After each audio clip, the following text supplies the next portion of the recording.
আসসালামু আলাইকুম। কবরস্থানের বাহিরে লেখা ছিল, শেষ মঞ্জিল তো তোমার এটাই। আসতে না আসতেই তো জীবনটা কেটে গেল। কি পেলে তুমি এই দুনিয়া থেকে? কিছুই না। দেখতে দেখতে সবাই তোমাকে ছেড়ে চলে গেল। কবরের ডাক।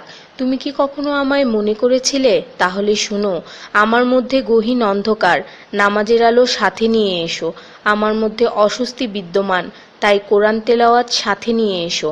আমার মধ্যে আছে বিষাক্ত পোকামাকড়, সাপ বিচ্ছু, তাই সাথে করে রাসূল সাল্লাল্লাহু ও আহলে বায়তের প্রেম নিয়ে এসো। আমার মধ্যে আছে আগুন, তাই খোদাভীতির শীতল পানি নিয়ে এসো। মেসেজটি নিজের মোবাইলে সংরক্ষিত কন্টাক্টের সব মুসলিম ভাই বোনদের সেন্ড করুন। কে জানে, হয়তো কেউ আমল করাতে আপনারও গুনাহ মাফ হয়ে যেতে পারে।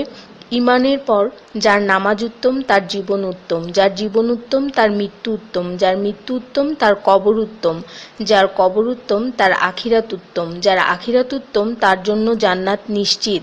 সো ডোন্ট মিস নামাজ। সোয়াবের জন্য হলেও অন্ততপক্ষে একজন বন্ধুকে তো অবশ্যই এই মেসেজটি সেন্ড করুন।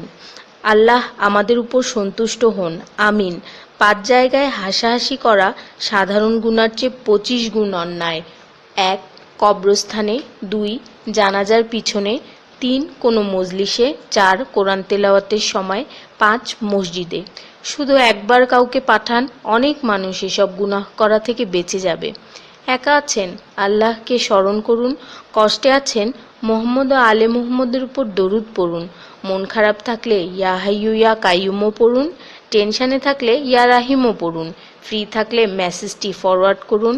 হে আল্লাহ, আমার উপর এবং তোমার নবীর উম্মতের সকল সদস্যদের উপর তোমার রহমত বর্ষণ করো, আমিন। তথ্য: আপনি কি জানেন পবিত্র কোরআন শুনলে ক্যান্সার হয় না? আর যদি ক্যান্সার সেল শরীরে থেকেও থাকে তাহলে তাও মারা যায়। দীর্ঘ সময় ধরে আল্লাহকে সেজদা দিলে জ্ঞান ও বুদ্ধিশক্তি বাড়ে। মাথা ব্যথার সমস্যা হয় না। চুল পড়া দূর হয়ে যায়। এই মেসেজটি ফরওয়ার্ড